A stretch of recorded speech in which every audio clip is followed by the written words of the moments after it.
Mga pagkakataon na nangihina at nawawala na rin ako ng pag-asa. Pero pinipili kong lumaban.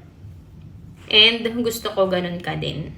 Hindi ako aware na ang dami ko na palang nai-inspire na tao. Although, maraming nagko-comment and maraming nagpa-personal message sa akin. And yung iba nakaka-touch din talaga. Pero, hindi pa rin mag-sink in sa akin na ganun na kalaki pala yung impact ko sa mga tao. Especially sa mga kapwa ko warrior. Kung tutuusin, pwede ko naman sanang sarilinin itong journey ko and magpagaling na walang nakakaalam na ibang tao. Like, magpagaling ng tahimik lang, ganun. Pero hindi ako nagdalawang isip na i-share yung cancer journey ko kasi alam mo, para sa akin, what if meron akong isang tao na ma-inspire at mabago ang buhay and perspective or pananaw sa buhay just because na panood niya yung story ko. Yun lang naman kasi talaga yung parang goal ko nung una.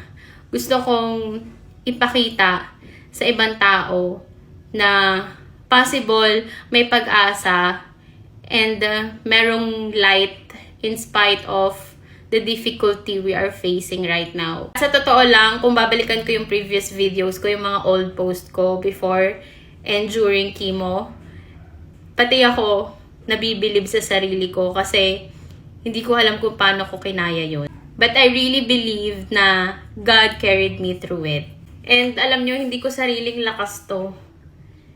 Ito ay Holy Spirit and si Lord yung nag-guide sa akin all throughout.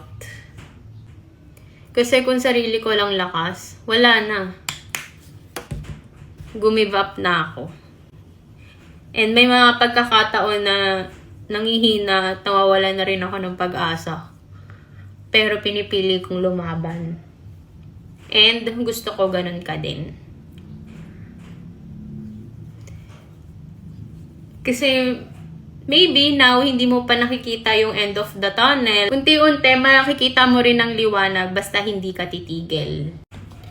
Ang mindset ko noon, gusto ko nang umpisahan yung gamutan para matapos din agad. And sa awa ng Diyos, nagsimula ako February 7 sa chemotherapy ko, 8 cycles yun. Natapos siya ng July 4. Every 21 days ang interval nun. Tapos, sunod-sunod na siya. August, na mastectomy ako. Then, August 27, nag-start sa radiation. Natapos ko yung radiation ng October 7. Tapos ngayon, November 15 na. And eto, ngayon, nagre-recover ako. Nagre-recover from the major treatments. Lagi mong iisipin na kasama mo ang Diyos. At kapag kasama mo siya at meron kang Diyos sa buhay mo, di mo mamamalaya na kakayanin mo din. Kaya sa mga newly diagnosed dyan,